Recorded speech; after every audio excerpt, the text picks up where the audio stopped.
స్తోత్రం. హల్లెలూయా. దేవుని పరిశుద్ధ వాక్య భాగంలో నుండి 119వ కీర్తన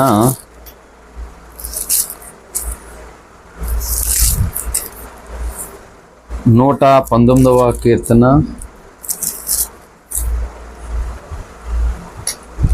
91వ చరణాన్ని చదువుకుని దేవుని యొక్క వాక్యాన్ని ధ్యానం చేసుకుందాం. సమస్తము నీకు సేవ చేయుచున్నవి కావున నీ నిర్ణయము చొప్పున అవి నేటికి స్థిరపడి ఉన్నవి. ఈ పరిశుద్ధ వాక్య భాగం దేవుడు మన వెనుకల్లో ఆశీర్వదించును గాక. ఆమేన్. చిన్న మాట ప్రార్థన చేసుకుందాం. స్తోత్రం నాయనా, మహోన్నతుడా, సర్వాధికారి, నీకు వందనాలు. ఈ 3వ ఆరాధన యానమ్ము ప్రాంతాన్ని బట్టి మీకు స్తోత్రాలు ప్రభువా. ఇగో ఈ సమయమందు చదవబడినటువంటి నీ వాక్యము ద్వారా బలహీనమైన నీ సేవకుని మీరు తాకండి, దర్శించండి, అభిషేకించండి నాయనా. నీ శక్తితో నింపండి నాయనా. నీవే మాట్లాడండి, నీవే కనబడండి ప్రభువా. అయ్యా, నీ నామం హెచ్చించబడినట్లుగా కొంచెం అపవాది శక్తులకు నాశనం అపజయము కలుగునట్లుగా, ఇగో స్థానికుడు ఉన్నటువంటి నీ బిడ్డలకు గొప్ప మేలు కలుగునట్లుగా, లైవ్లో ఉన్నటువంటి వారిని నీ వాక్యం వింటున్నటువంటి వారిని కూడా మీరు దర్శించండి ప్రభువా. నీవే దినం అందరి జీవితాలు నూతనమైన కార్యాలు, ఘనమైనటువంటి కార్యాలు ప్రభువా నీ వాక్కు ద్వారా జరిగించి మీ నామనికి మహిమ తెచ్చుకోమని యేసే నామను ప్రార్థిస్తున్నాం తండ్రి. ఆమేన్. ఆమేన్. హల్లెలూయా.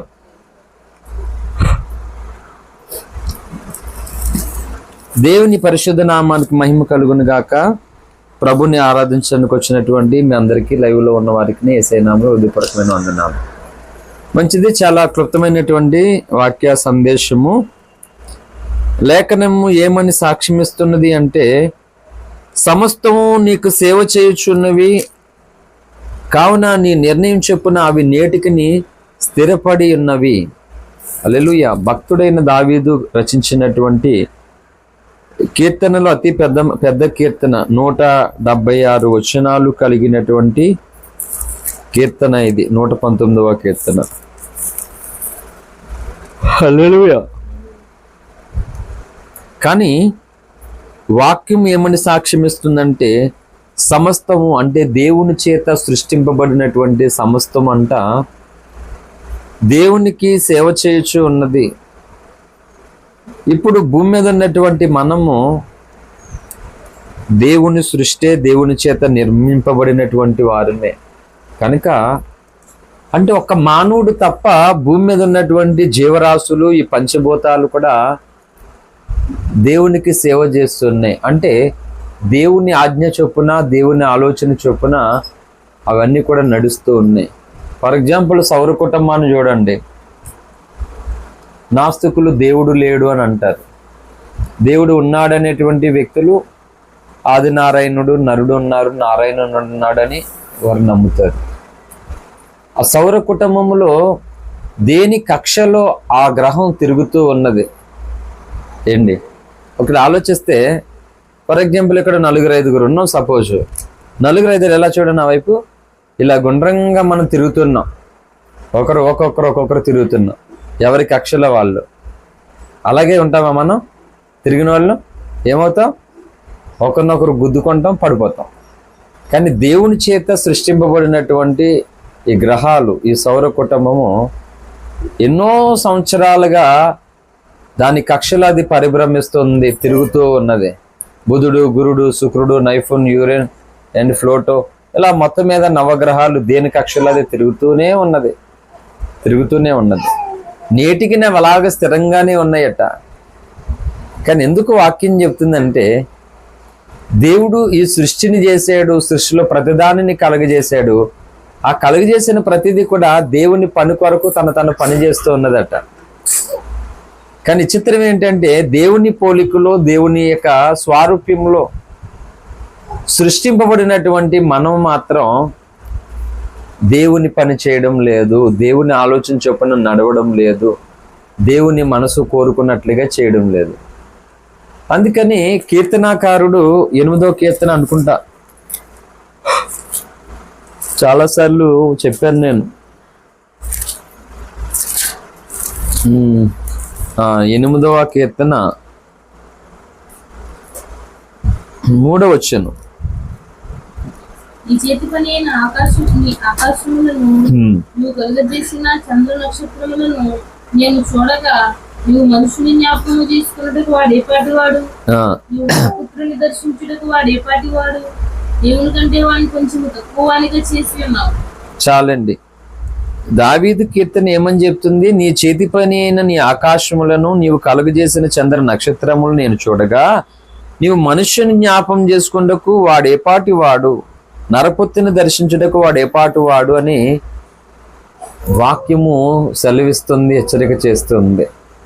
అంటే ఏమన్నా అర్థమైందా అంటే, సమస్తాన్ని దేవునికి సేవ చేస్తున్నదంట. అంటే దేవుని చేత సృజింపబడినటువంటి పంచభూతాలు, ఆకాశము, భూమి, ఈ గ్రహాలు అన్నీ కూడా సేవ చేస్తున్నట్ట.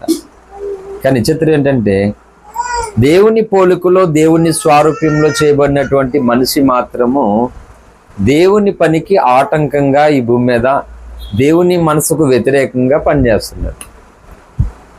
అందుకని ఈ కీర్తనకారుడు దావీదు 8వ కీర్తన 3:4 అంటాడు, నరపుత్రుని దర్శించుటకు వాడు ఏపాటి వాడు. అంటే సూర్యుడిని, చంద్రుడిని, నక్షత్రాలు చెప్పి మనిషి దగ్గరికి వచ్చాడు. అంటే నువ్వు చేసుకున్నందుకు ఈ సూర్యుడు, చంద్రుడు, నక్షత్రాలు కూడా అవి అలా స్థిరముగా ఉన్నా పనిచేస్తున్నాయి. కానీ నీ పోలికలో చేసుకున్నటువంటి మనుష్యుడు మాత్రం చూడు, నీకు వేరుగా జీవిస్తున్నాడు. నరపుత్రుని ఎందుకు జ్ఞాపకం చేసుకున్నవాడు ఏపాటి వాడు అని చెప్తుంది బైబిల్. హల్లెలూయా. కనుక మానవుడు దేవునికి తప్ప అన్నిటికీ సేవ చేస్తున్నాడు ఈరోజు మనిషి. హల్లెలూయా. ప్రతి విషయంలోనూ ఏంటి, సమాజంలో ఉన్నటువంటి అధికారులు కావచ్చు, మనుషులు కావచ్చు, ఒక సేవకుడిగా అంటే ఒక పనివాడిగా ప్రభుత్వాలకు, ఈ లోక అధికారులకు, మనుషులకి భయపడుతూ ఏదో చేస్తున్నారు. కానీ దేవుని కొరకు, దేవుని యొక్క పని కొరకు సమస్తము చేస్తున్నటువంటి రీతిగా మనుషులైనటువంటి మనం చేయలేకపోవడం అది చాలా దురదృష్టకరం, అది బాధాకరం. అంటే మనకు తెలియకుండానే మనం సాతానుకు ఉపయోగపడుతున్నాం బాగా. ఇది క్రైస్తవులు గ్రహించాలి ఈ మాట. సాతానుడికి మనం తెలియకుండానే మనం ఉపయోగపడుతున్నాం, సాతానికి సహకారులు అవుతున్నాం మనం ఏంటి. కానీ తెలిసి దేవునికి ఏమో ఆటంకం అవుతున్నాం. అంటే అంత చిత్రంగా ఉంది. సహకారులుగా ఉండవలసింది ఎవరికంటే దేవునికి, ఆటంకంగా ఉండవలసింది ఎవరికంటే సాతానికి. కానీ ఇప్పుడు రివర్స్ ఏం జరుగుతుందంటే, సహకారం అయ్యేది సాతానికి, ఆటంకం అయ్యేది దేవునికి. అందుకే వాక్యము సమస్తము సేవ చేయుచున్నవి అని చెప్తుంది. అంటే మనుషుడి కంటే ముందు దేవుడు చేసినటువంటి భూమి, ఆకాశము, సముద్రము, ఈ పంచభూతాలన్నీ కూడా దేవుని యొక్క సేవ చేస్తున్నాయి, దేవుని పని చేస్తున్నాయి, దేవుని నియమాన్ని పాటిస్తున్నాయి. కానీ దేవుడు చివరిగా ఆఖరిన తన స్వరూపంలో, తన పోలికలో చేసుకున్నటువంటి మానవుడు మాత్రము దేవుని మీద తిరుగుబాటుదారుడే అవుతున్నాడు. ఇటువంటి తరములో, ఇటువంటి దినాలలో మనం ఉన్నాం. అందుకని దేవుడు కోరుకుంటున్నది ఎందుకంటే, ఆకాశం, నక్షత్రం నాకు లోబడుతున్నాయి అని చెప్పడం కోసం కాదు. నేను చేసుకున్న సృష్టి నా మాటకు లోబడి నా యందు భయభక్తులు కలిగి ఉంటే, నీ మీద నేను ప్రాణం పెట్టుకున్నాను, నీ కొరకు నేను మరణించాను, నీ కొరకు రక్తం చెందించి ప్రాణం పెట్టాను, తిరిగి లేచాను, రాబోతున్నాను. మరి నువ్వెంత నాకు కృతజ్ఞత కలిగి ఉండాలి, నువ్వెంత నాకు లోబడాలి, నువ్వెంత నా యందు భయభక్తులు కలిగి ఉండాలి అని దేవుడు ఒక హెచ్చరికతో మాట్లాడుతున్నాడు. హల్లెలూయా. అందుకే యెషయా గ్రంథాన్ని మనం చూసినట్లయితే,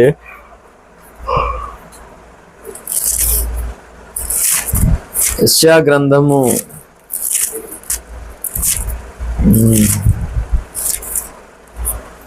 66వ అధ్యాయంలోనికి రండి.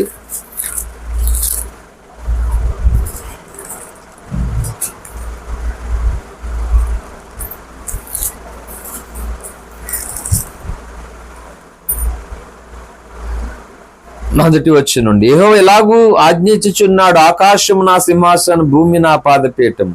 మీరు నా నిమిత్తము కట్టనుద్దేశించు ఇల్లు ఏపాటిది, నాకు మిశ్రమ స్థానముగా మీరు కట్టనుద్దేశించినది ఏపాటిది. అవన్నీ నా హస్తకృత్యములు, అవి నా వలన కలిగినవని యెహోవా సెలవిచ్చుచున్నాడు. ఎవడు దీనుడే నలిగిన హృదయము గలవాడే నా మాట విను అనుకుచున్ననో వానినే నేను దృష్టించుచున్నాను. హల్లెలూయా.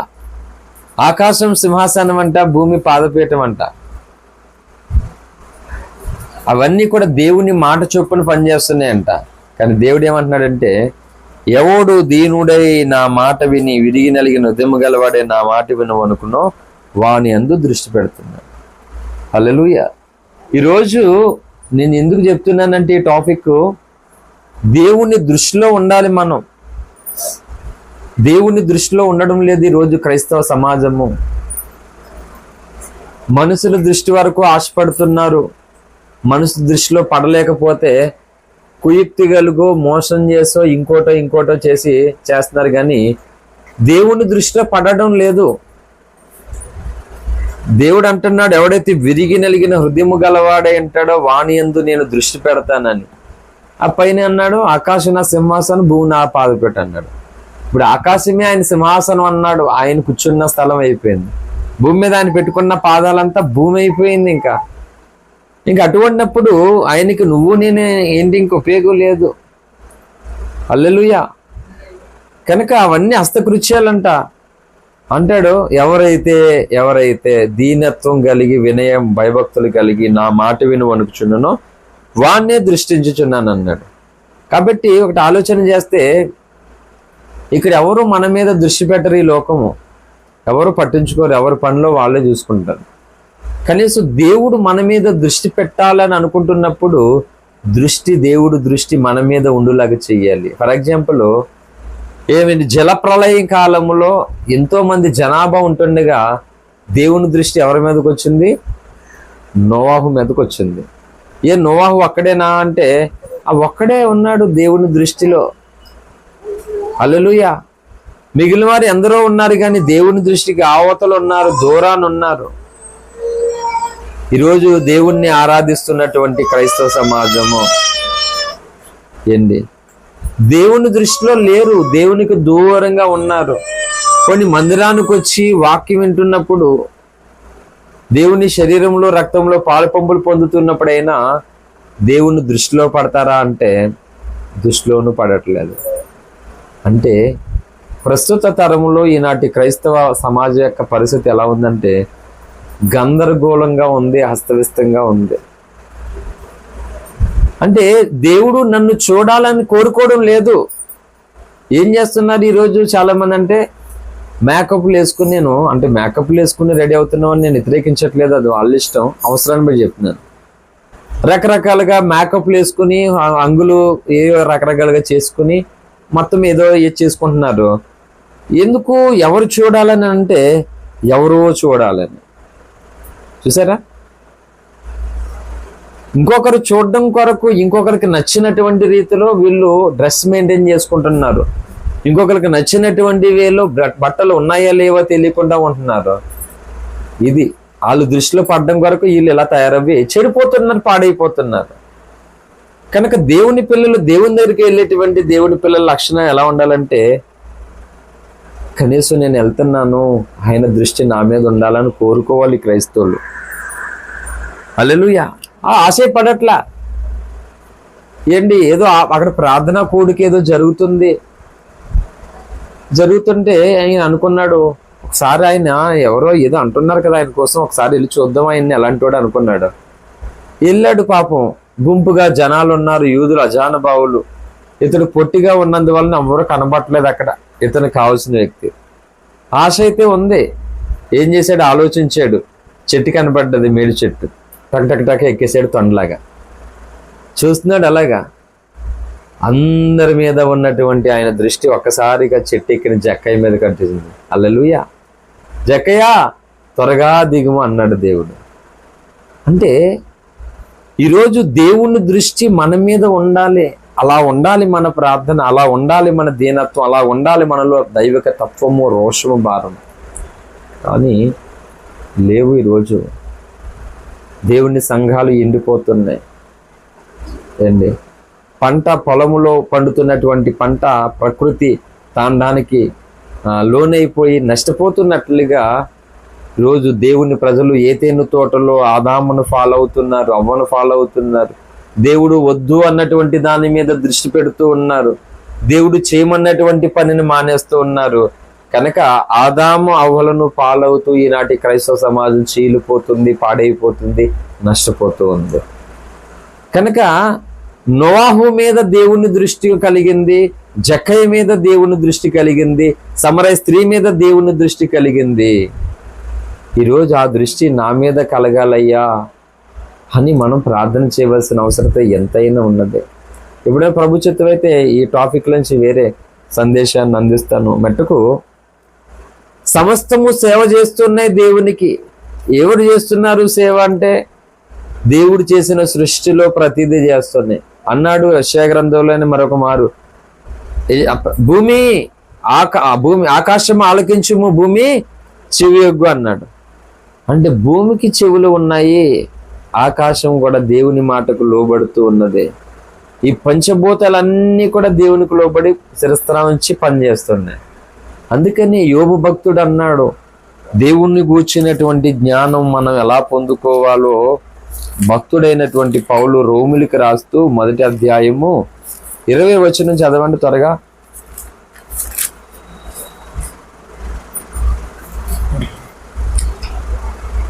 ఆయన 19 నుండి. ఎందుకనగా దేవుని గూర్చి తెలిసత్యమైనదేదో దేవుడు అది వారికి విశదపరిచెను. ఆయన అదృశ్య లక్షణములు అనగా ఆయన నిత్య శక్తియు దేవత్వమును జగదుత్పత్తి మొదలుకొని సృష్టింపబడిన వస్తువులను ఆలోచించడం వలన తెట్టబడుచున్నవి కనుక వారు నిరుత్తరులై ఉన్నారు. మరియు వారు దేవుని నెరిగియు ఆయన దేవునిగా మహిమపరచలేదు, కృతజ్ఞతాస్తుతులు చెల్లింపను లేదు, కానీ తమ వాదముల యందు వ్యర్థులయ్యారు. వారి అవివేక హృదయం అంధకారమాయరు, తాము జ్ఞానులమని చెప్పుకొనుచు బుద్ధిహీనులైరి. వారు అక్షయుడకు దేవుని మహిమను క్షేమకు మనుషుల యొక్కయు పక్షుల యొక్కయు చతుష్పాద జంతువుల యొక్కయు పురుగుల యొక్కయు ప్రతి మాయ స్వరూపముగా మార్చింది. హల్లెలూయా. ఇక్కడ ఏం చెప్తున్నాడు? జగత్తుత్పత్తి మొదలుకొని 20వ వచనం అనగా ఆయన నిత్యశక్తియు దైవత్వమును జగత్తుత్పత్తి మొదలుకొని సృష్టింపబడిన వస్తువులను ఆలోచించడం వలన తేటపడుచున్నవి గనక వారు నిరతురులై ఉన్నారు. అంటే తెలుసుకోలేకపోతున్నారు వాళ్ళు. దేవుని గూర్చిన జ్ఞానం ఎలా వస్తుందంట? దేవుడు చేసిన ఈ సృష్టిని అంతటినీ కూడా ఆలోచించాలట. ఆలోచించినప్పుడు ఆ జ్ఞానం మనకు అర్థమవుతుంది. కానీ వీళ్ళు అక్కడ కూడా ఏమయ్యారంటే నిరతులుగా ఉన్నారు. అందుకని ఏమైందంటే మరియు వారు దేవుణ్ణి ఎరిగి ఆయనను దేవునిగా మహిమపరచలేదు, కృతజ్ఞతాస్తుతులు చెల్లింపును లేదు, గాని తమ వాదములందు వ్యర్థులేరు. దేవుణ్ణి ఎరిగి దేవుని మహిమపరచలేదట, కృతజ్ఞతాస్తుతులు చెల్లించలేదంట, కానీ వాదాలందు అర్థమైపోయారు. కనుక ఏం చెప్తుంది ఇక్కడ? వారు 23 వారు అక్షయుడగు దేవుని మహిమను క్షయమగు మనుషుల యొక్కయు పక్షుల యొక్కయు చతుష్పాద జంతువుల యొక్కయు పురుగుల యొక్కయు ప్రతిమా స్వరూపముగా మార్చిరి. అవును, అర్థమైందా? ఎలా మార్చారండి అంటే 119 91వ కీర్తన ప్రకారంగా మూలవాక్య ప్రకారంగా సమస్తం ఆయనకి సేవ చేస్తున్నాయి. అంటే సృష్టిలో ప్రతి దానికి సేవ చేస్తుంది. భూజంతువులు కానీ, పురుగులు కానీ, ఆకాశం కానీ, భూమి కానీ, పంచభూతాలు. కానీ మనిషి దేనికి సేవ చేస్తున్నాడు అంటే సృష్టికి సేవ చేస్తున్నాడు, దేవ విరోధ శక్తులకు సేవ చేస్తున్నాడు. అందుకే ఇక్కడ దేవుని స్వరూపాన్ని అంటే ఎవరికి ఏం చేశారంటే ప్రతిమా స్వరూపముకు, భూజంతువులకు, మృగాలకి అంటే పక్షులకు. అంటే అర్థం పెట్టి ఆవు ఉంది, సపోజు ఆవు దేవత అని లేకపోతే ఇంకోటని దానికి సాగిలిపడి నమస్కారం చేస్తారు కదా, చేస్తున్నారు లేదా? అలాగే కుక్కను కాలభైరుడు అని, పందిని వరాహమూర్తి అని, చేపను మత్స్య అవతారం అని, ఇలా మొత్తం 10 అవతారాల్లో అంటే వ్యతిరేకత కాదు, అన్నిటి సాగిలి పడుతున్నాడు. పాముకి కూడా సాగిలి పడుతున్నాడు, ప్రతిదానికి సాగిలి పడుతున్నాడు మానవుడు. కానీ నిజమైన దేవుడి దగ్గరికి వచ్చేసరికి ఏం చేస్తున్నాడు? టైం లేదు, బిజీ, ఐఎమ్ బిజీ నౌ, వెళ్ళిపోతున్నాడు. కానీ వీటన్నిటి దగ్గర చూసారా, సమయం కేటాయించుకుని మరీ సాగిలి పడుతూ ఉన్నారు. 108 ప్రదక్షిణలు చేస్తూ ఉన్నారు, దొర్లి పక్కల దొలుతూ ఉన్నారు. ఎన్నెన్నో యాగాలు, యజ్ఞాలు, హోమాలు, మంత్రాలు ఎన్నెన్నో చేస్తున్నారు. అంటే ఎవరికి? దేవునికా? అంటే చూసారా, అక్షయుడు, మరణము లేనివాడు, చావు లేనటువంటి ఆయనను క్షయమగు యొక్క పశువులకి, మృగాలకి, వస్తువులకి మార్చేసి అహరోను తత్వంలో, అహరోను ఏలుబడిలో మోషే గారు అన్నైనటువంటి అహరోను నాయకత్వంలో మోషే సినాయి పర్వతం మీద ఉన్నప్పుడు ఇశ్రాయేలు సమాజం అంతటినీ కూడా ఇదిగో ఈ దూడే మమ్మల్ని ఐగుప్తు నుండి తీసుకుని వచ్చిందని సాగిలిపడి నమస్కరించారు వాళ్ళందరూ. హల్లెలూయా. కాబట్టి నాడు క్రైస్తవ సమాజంలో దేవునికి సేవ చేసే వాళ్ళు తక్కువ ఉన్నారు. ఈ సమాజానికి దేవునికి విరోధమైనటువంటి వాటికి సేవ చేసే వాళ్ళు ఎక్కువ మంది ఉన్నారు. అందుకని మనం కోరుకోవాల్సింది ఏంటంటే 15వ కీర్తన 8:15 అని చెప్పినట్టుగా 3 వచనంలో, నువ్వు కలుగజేసిన సూర్యచంద్ర నక్షత్రములు చూడగా మనిషిని జ్ఞాపం చేసుకోవడానికి ఏర్పాటు అంటే మనిషిని జ్ఞాపం చేసుకోవడం సరిపోడయ్యా. నువ్వు ఇది చేసావు, వీళ్ళని ఎందుకు జ్ఞాపం చేసుకున్నావు? నువ్వు కలుగజేసిన చంద్రుడు కానీ, సౌర కుటుంబం కానీ, మొత్తం వ్యవస్థ అంతా స్థిరంగా ఉన్నది. కానీ నువ్వు చేసుకున్న మనుషుడు మాత్రం చూడు స్థిరంగా లేడు.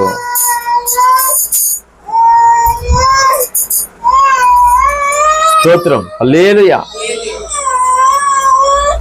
దేవుడు చేసుకున్నటువంటి మనిషి మాత్రం స్థిరంగా లేడు. అంటే అస్థిరత్వమైన తత్వముతో తన అనాలోచనకు గురైపోయి రకరకాలుగా పాడు చేసుకుంటున్నాడు మానవుడు. కానీ చంద్రుడు, సూర్యుడు, నక్షత్రాలు, భూమి, ఆకాశం, పంచభూతాలు అన్నీ కూడా దేవుడు చెప్పినట్లుగా అవన్నీ కూడా చేస్తున్నాయి. ఆ విధంగా స్థిరంగా ఉన్నాయి. మనం స్థిరంగా లేవని వాక్యం చెప్తుంది. అందుకని మనము ఎవరికి సేవ చేయాలి, ఎందుకు సేవ చేయాలి అనేది తెలుసుకోవాలని దేవుడు కోరుకుంటున్నాడు. మనందరికీ ప్రభు ఒక్కడే, సర్వలోకానికి దేవుడు ఒక్కడే. ఆయన సేవను మనం చేయాలి. ఆయన దర్బారులో, ఆయన పాద సన్నిధిలో మనం ఆయన్నికి సేవకులుగా ఉండాలి. ఎందుకంటే సేవకుడు అంటే పాస్టర్ అని కాదు అర్థం. మరి ఇంగ్లీష్లో పాస్టరు, తెలుగులో సేవకుడు ఎందుకు చేశారో నాకు తెలియదు, కానీ అంత ఆలోచన చేయలేదు నేను. యాక్చువల్లీ సేవకుడు అంటే ఒక రాజు దగ్గర చేసేటువంటి పనివారు సేవకులు అంటారు వాళ్ళని. హల్లెలూయా. కాబట్టి దేవునికి భూమండలం మీద ఉన్నటువంటి మనందరూ సేవకులం కావాలి. ప్రతిదీ, పిల్లకాకులు, కొండ మీద మేకలు, ప్రతిదీ కూడా, ప్రతి భూజంతువు కూడా పరమాత్ముని, మమ్మల్ని సృజించిన దేవా నీకు వందనం అని వారి వారి భాషల్లో ఆ దేవునికి స్తుతులు చెల్లిస్తున్నాయి. ఈ యొక్క సమస్త దేవుని యొక్క సృష్టిలో ఉన్నటువంటి ఈ యొక్క సమస్త నేల మీద పాకు పురుగులు, ఆకాశ పక్షులు, భూమి మొత్తం అన్నీ కూడా. కానీ దేవుడు పోలుకులో సృష్టించబడినటువంటి మనిషి దేవుడు లేడు, ఎవరు లేరు. దేవుడు టాపిక్ అంతా చెత్త, అసలు అది మాట్లాడేయకూడదని మరొకడు. దేవుడి కోసం మాట్లాడితే ఆయన యేసు కాదురా బాబు, ఆ యేసు తప్ప కూడా ఏదన్నా మాట్లాడాను మరొకడు. యేసు కోసమే మాట్లాడుకున్న వాళ్ళు ఏమో యేసు నెరవేర్చాలనుకున్నటువంటి వాక్యం కోసం మాట్లాడరు. వీళ్ళు ఎవరికి సేవ చేస్తున్నట్టు, ఎందుకు సేవ చేస్తున్నట్లు అంటే దానివల్ల ఎవరికి మేలు కలుగుతుంది ఆలోచించట్లేదు. కనుక క్రైస్తవులు కాలాలు మారుతున్నా కానీ మార్పు లేదు, ఆలోచనలో మార్పు లేదు. అదే మట్టి తత్వంతో, అదే అనాగారికమైనటువంటి ఆలోచనతో కాలంతో పాటు కట్టుకుపోతూ ఉన్నారు గనక వీళ్ళకి అర్థం కావడం లేదు. అందుకని నరపుత్రుణ్ణి దర్శించడానికి వాడు ఏపాటి వాడు? ఏమన్నా నీ మాట వినేవాడా? ఏమన్నా లోబడేవాడా? ఎందుకయ్యా నరపుత్రుని దర్శిస్తున్నావు? చక్కగా సూర్యుడు సంధ్యను చేసుకున్నప్పుడు ఎందుకు చేసుకున్నావో అందుకు ఉపయోగపడుతున్నారు వాళ్ళు. ఎలా చేసావో అలాగే తిరుగుతున్నారు ఇప్పటికి. కానీ మనిషిని కొడుకులు అన్నావు, కూతుర్లు అన్నావు, వారసులు అన్నావు. ఏంటయ్యా ఈ పరిస్థితి? ఒక్కడు వినేవాడు ఉన్నాడా నీ మాట? ఒక్కడు లోబడుతున్నాడా అని కొన్ని క్వశ్చన్స్ వస్తున్నాయి ఆయనకి. అందుకని దేవుని హృదయం బాధపడుతుంది, గాయపడుతూ ఉంది.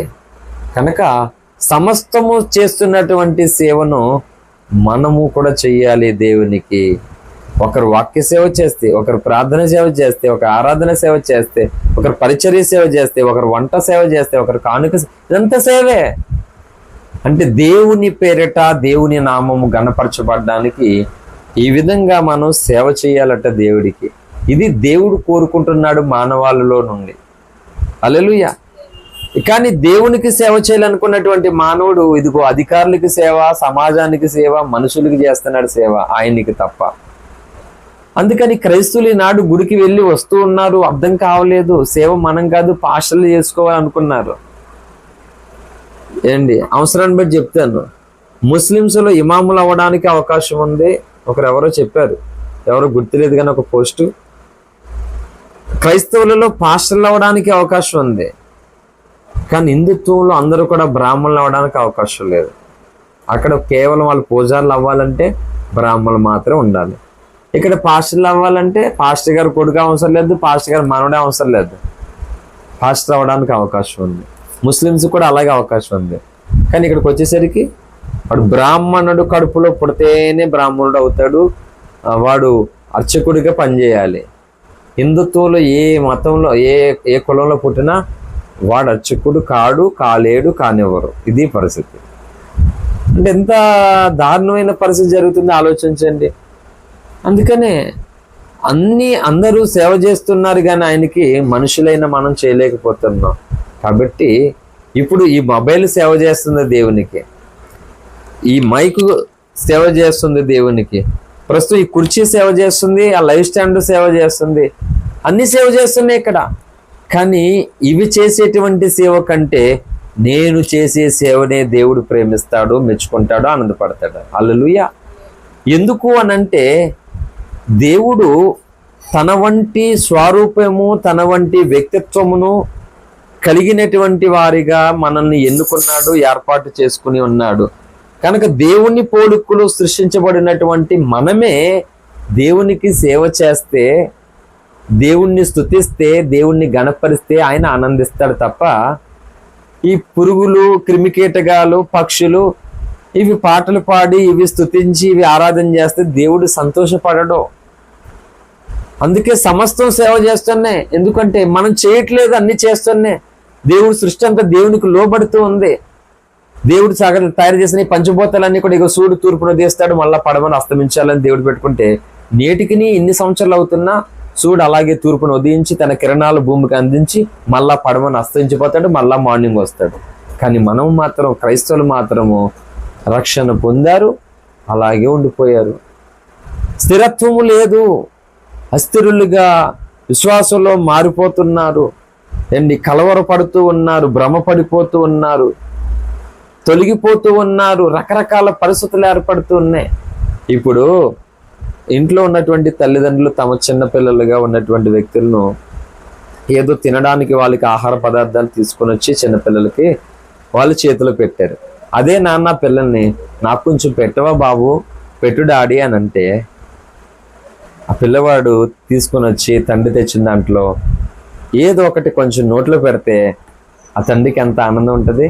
ఆ కొడుకు నేను తెచ్చిన దాంట్లో భలే ఎట్టాడు నాకు శివుడు, ఎంత మురిసిపోతాడో.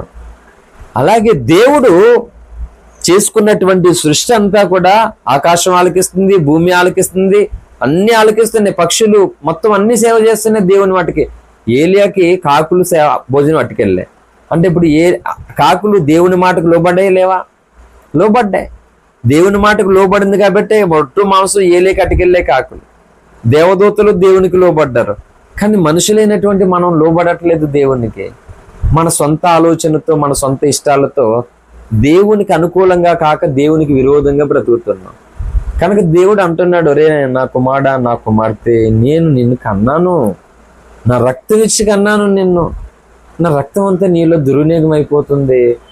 అయ్యో, ఈ రక్తం కోసం సాక్షిగా ఉంటావు అనుకున్నాను నేను, ఈ రక్తాన్ని నువ్వు అవమానపరుస్తున్నావేటి అంటే బిలాములాగా, కయ్యేనులాగా, ఇస్కరేతు యోధాలాగా అలా ఉన్నావేంటి? మనం కయ్యేను వంటి వారిగా ఉండరాదని చెప్పింది బైబుల్. బిలాము బోధలో, బిలాము త్రోవలో మనం నడవరాదని చెప్పింది బైబుల్. కనుక ఎవరైతే తండ్రి అవునా నువ్వు నన్ను చేసుకున్నావా, నీకు నచ్చినట్లుగా నేను ఉండాలా, నీకు సంతోషం కలిగించే నేను పని చేయాలా ప్రభువా, అప్పుడు నీకు సేవ చేసినట్లా సరే అని సమూయేలులాగా ఒక వ్యక్తి తన జీవితాన్ని అప్పగించుకున్నారు. దావీదులాగా ఒక చిన్న బాలుడు తన జీవితాన్ని అప్పగించుకున్నారు. వాళ్ళను పెట్టి దేవుడు ఎంత మురిసిపోయాడో. ఎందుకు అంటే వాళ్ళు గ్రహించారు, నేను దేవుని పోలిక, నేను దేవుని సృష్టి, నా జీవితముతో దేవుణ్ణి గణపరచాలి, నేను ఆయనకు ఉపయోగపడాలని అర్థమైంది. ఐగుప్తు సింహాసనం కంటే దేవుని ప్రజల పక్షంగా శ్రమ పొందాలని మోషే కోరుకున్నాడు. అంటే దేవునికి నేను సేవ చేయాలి ఏదో ఒక విధంగా అనుకున్నారు. కానీ ఇప్పుడు ఉన్నటువంటి క్రైస్తవ సమాజము భయంకరమైనటువంటి చిక్కుల్లో ప్రమాదాల్లో పడిపోయి ఉన్నది. ఎందుకు అనంటే ఎవరికి సేవ చేయాలో వాళ్ళకి చేయడం మానేసిందండి. హల్లెలూయా. కనుక యూదా జనాంగాన్ని చంపాలని దుష్టుడైన ఆమాను మొర్దెకైను ఉరి తీయాలని 50 మూరల ఉరికై పెట్టుకున్నాడు ఇంటి దగ్గర. ఈ యొక్క ఆమాను వచ్చినప్పుడు మొర్దెకై ఎప్పుడు వంగి నమస్కారం చేసేవాడు కాదు. అయ్యా యోమాను నీ ఉద్యోగం తీసేస్తాడు, నువ్వు వంగట్లేదు, నమస్కారం చేయట్లేదు అని అంటే, యూదుడైన నేను ఈ పని చేయలేను అన్నాడు. అంతే. అంటే వాళ్ళ దగ్గర అధికారం ఉండొచ్చు, కానీ నా వ్యక్తిత్వాన్ని మాత్రం నేను నమ్ముకోను. నా అధికారానికి నేను దేవునికి చెందిన వ్యక్తిని, బిలాంగ్స్ టు గాడ్ అనుకున్నాడు. అంతే. హల్లెలూయా. దేవునికి చెందిన వ్యక్తి, నేను ఆయనకే సేవ చేయాలి, చావైనా సరే ఏదైనా సరే నేను ఆయనకే తప్ప ఇంకొక దానికి చేయకూడదు అనుకున్నాడు. కాబట్టి మొర్దెకై యొక్క దీనత్వాన్ని, మొర్దెకై యొక్క లోబడే తత్వాన్ని, మొర్దెకై యొక్క కమిట్మెంట్ని దేవుడు చూశాడు, మెచ్చుకున్నాడు. ఒకరోజు అదే మొర్దెకైకి ఊరి కంబం ఎక్కుతూ ఉంటే మొర్దెకైని ఊరికొయ్యి నుండి కాపాడాడు దేవుడు. ఒకవేళ అదే మొర్దెకై రాజుకి భయపడిపోయి, రాజుకు మొక్కేసి, రాజుకు లోబడిపోయి, రాజు ఏం చెప్తా చేసేసి రాజుకి నచ్చినట్లుగా ఉండేవాడు అంటే ఆ అద్భుతం చూసేవాడు తన జీవితంలో? చూసేవాడు కాడు. కాబట్టి ఒక చిన్న తీర్మానం, చిన్న సమర్పణ ఏంటి అని అంటే, ఈ సృష్టిలో ఉన్న ప్రతిదీ కూడా దేవునికి సేవ చేస్తుంది. ఇప్పుడు మన ఇంట్లో ఫ్రిడ్జ్లు మనకు సేవ చేస్తున్నాయి కదా, ఫ్యాన్లు మనకు సేవ చేస్తున్నాయి, వాషింగ్ మిషన్లు, మిక్సీలు, అంటే మన పనికి సహకరిస్తున్నాయి త్వరగా. అంటే మన చేతులతో మనం చేసుకుంటే పనులు చాలా టైం పట్టేస్తుంది. అంటే మనకి ఈ కనుగొనబడిన యంత్రాల ద్వారా అయితే ఆ పని చాలా తక్కువగా అయిపోద్ది. ఈ యానం ప్రాంతానికి మా ఊరు నుండి నేను నడుచుకుని రావాలి సపోజ్, బోల్ టైం పడుతుంది.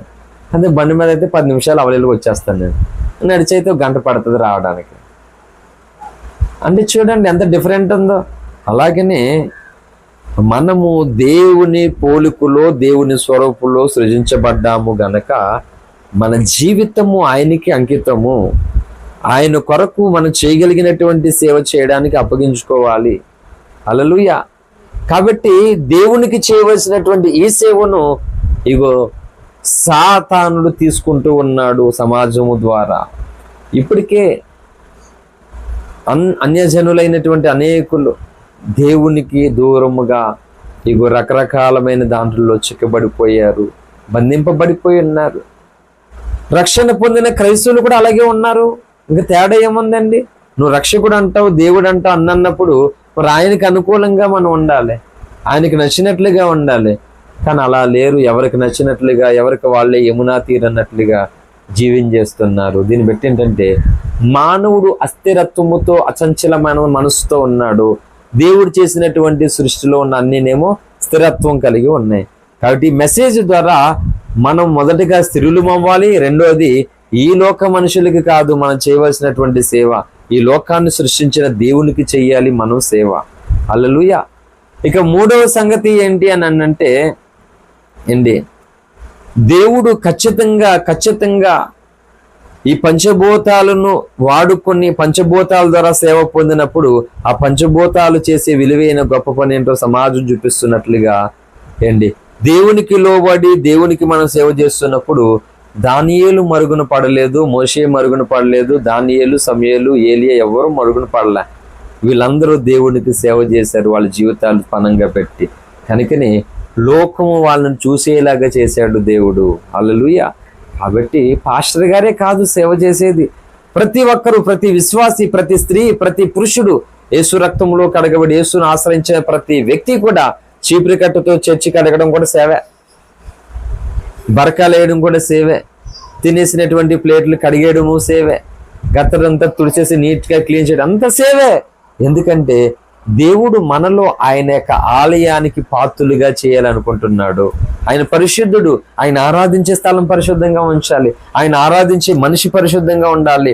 ఆయనను ఆరాధింప చేయడానికి సమాజాన్ని కూడా మనము మోషే అన్నాడు కదా, ఇగో మిమ్మల్ని మీరు మెట్టికి 3 దినాలు పరిశుద్ధంగా ఉండమని దేవుడు చెప్పాడు, ఎవడు కూడా పంటను ముట్టుకోవడానికి వీల్లేదన్నాడు. అలాగా దుర్మార్గమైన కామ వికారమైనటువంటి జనాంగాన్ని దేవుడు ప్రేమిస్తున్నాడు, దేవుడు పరిశుద్ధంగా ఉండమన్నాడని యోహానులాగా గొంతెత్తి చెప్పాలి. హల్లెలూయా. కాబట్టి అస్థిరంగా మనం ఉండకూడదు. అస్థిరంగా ఉన్న వాళ్ళు సేవ చేయలేరు, చేయనివుడు దేవుడు, చేసుకోడు కూడా. కాబట్టి స్థిర హృదయము మనకు కావాలి. దేవునికి ఉపయోగపడేటువంటి వ్యక్తులుగా మనకు ఉండాలి. కాబట్టి ఒక సమర్పణతో, దేవా నన్ను, నా కుటుంబాన్ని నీ సేవకై వాడుకో ప్రభువా, నీ సేవలో వాడుకో ప్రభువా, నీ మహిమ కొరకు నన్ను వాడుకో ప్రభువా అని మన జీవితాలు ప్రభుకి అప్పగించుకుంటూ దేవుని దృష్టి మన మీద నిలిచినట్లుగా ప్రభుకి మనం అప్పగించుకుందాం. అటువంటి కృప పరిశుద్ధాత్మ దేవుడు మనకు అనుగ్రహించును గాక. ఆమేన్, ఆమేన్. ప్రార్థన చేసుకుందాం.